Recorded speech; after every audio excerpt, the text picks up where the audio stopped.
Se bamutende Margaret myaka 38 ndi warrior. Nina abaana bange abo balenzi.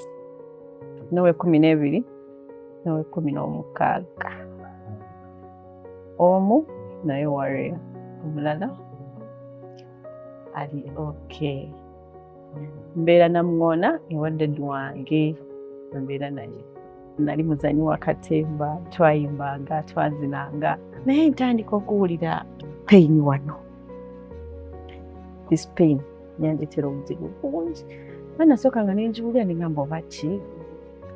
Kati bwe nagendanga mu ddwaliro ne baŋŋamba eyo pain yakulongoosa. Natyamu. Era okuva olwo obulamu bwange tebwasigala kyekimu.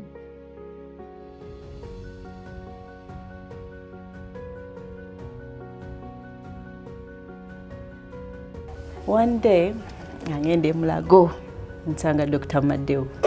Angamba, go for X-ray. Ngenda mu X-ray, angamba, you need an operation.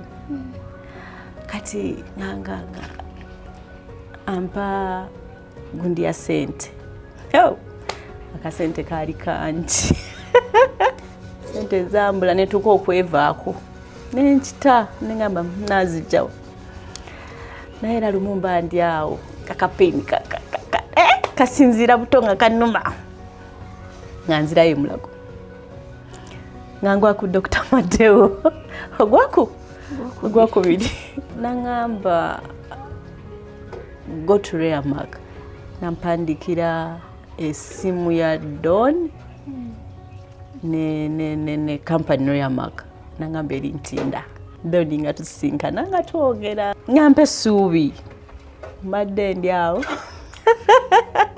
nga akasimu kano nga Raremark empise egenda kumpa surgery. I'm happy. I'm going to receive my hip surgery and a little bit scared. On behalf of Raremark Foundation, I'm going to go with you to Mulago to check you in, and we shall have another conversation after surgery has been made.